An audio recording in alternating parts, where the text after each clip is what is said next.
There is so much in a $229 billion budget, so much to sort through. I haven't even seen reporting yet on the $1 billion for mental health care.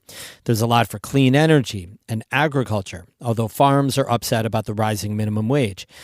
We start sifting through local reactions to the new state budget on today's Story of the Day.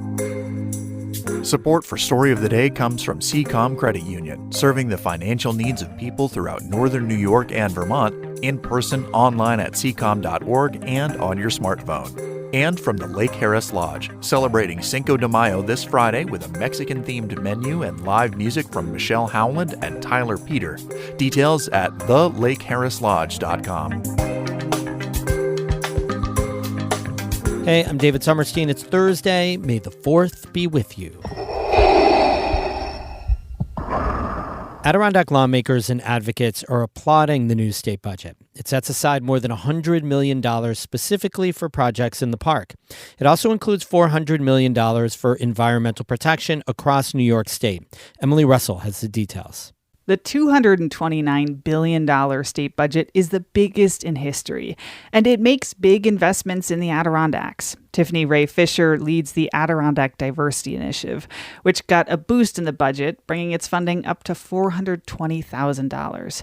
Ray Fisher says she's thrilled with that news and with all the state funding coming to the Adirondacks. Your budget shows your values. So the fact that the state is valuing this region, not only from a place of recreation, but from a diversity perspective, safety perspective, education perspective, that means a lot. The budget also includes $2.1 million for the Timbuktu Summer Climate and Careers Institute. That program will bring students up from New York City this summer and introduce them to the Adirondack wilderness. Ray Fisher says funding the Timbuktu Institute is another key investment in diversifying the park and investing in its future. You can't fight for something if you don't love it. So getting people up here, people of color, to fall in love with the Adirondacks so that they can be a critical part of this region moving forward is essential to the survival and this area being able to thrive. On a broader level, the Adirondacks will get tens of millions, if not more, through the massive Environmental Protection Fund, or EPF, included in the new budget. I think that the $400 million EPF was actually one of the bright spots in the budget. That's State Senator Dan Steck, a Republican from Queensbury, whose district includes the Eastern Adirondacks. The EPF was also funded at $400 million in the prior budget. Steck applauded other items in this year's budget, including $90 million for the Olympic Regional Development Authority, $500,000 for fire safety at Camp Santanoni, and $250,000 for the Paul Smiths Vic. One thing Steck said he thought was lacking in this year's budget is money for more basic needs in the Adirondacks. Infrastructure, road infrastructure, obviously broadband, cellular service, continue to be main issues inside the park that I think we've lagged behind other communities that are outside the park. One piece of infrastructure that did get a significant boost in state funding from the budget is hydropower, specifically 3 Adirondack dams, 2 in Old Forge and 1 on Great Sacandaga Lake in Saratoga County. Republican State Assemblyman Robert Smolin, who represents much of the southern Adirondacks, said he was happy to see the $20 million investment in those dams. I think that work is very important because, first of all, the Conklinville Dam provides a tremendous amount of green energy. It's hydroelectricity, almost continuous. It's a great dam.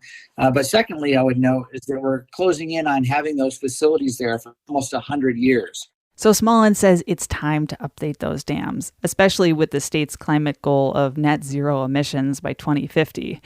The budget also includes $2 million to survey the climate and lake ecosystems in the Adirondacks. Michael Barrett, executive director of the Adirondack Mountain Club, describes the budget as a huge victory for the park. He's especially happy to see $8 million within the Environmental Protection Fund for land stewardship in the Adirondacks and Catskills. It goes towards educational stewards. It goes towards trail work, recreational infrastructure like parking and trailheads. It goes to water access, accessibility and inclusion projects. It also goes towards visitor use management planning in the park, which Barrett describes as critical. Every year, about 10 to 12 million people visit the Adirondack Park. Barrett and others see the state's budget as an important investment in its future. Emily Russell, North Country Public Radio.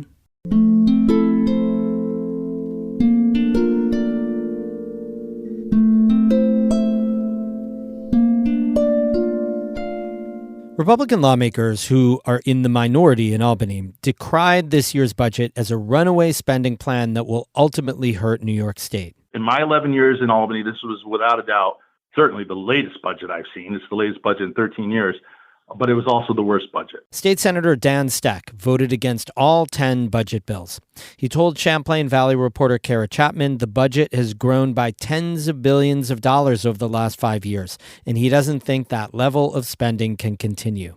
My big concern is the bottom line. The bottom line is that this number is not sustainable. If the governor's been talking about affordability issues in New York State, we need to look no farther than $229 billion.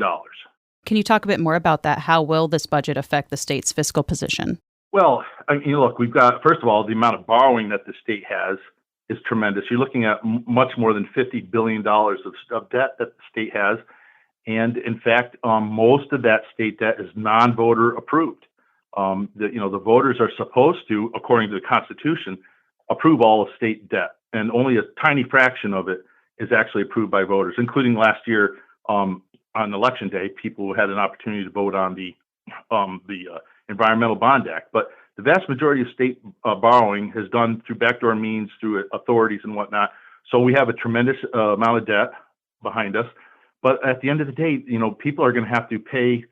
They're going to have to pay for these services. The $229 billion isn't going to fall out of the sky. It's not coming from Washington. This is coming out of businesses and taxpayers.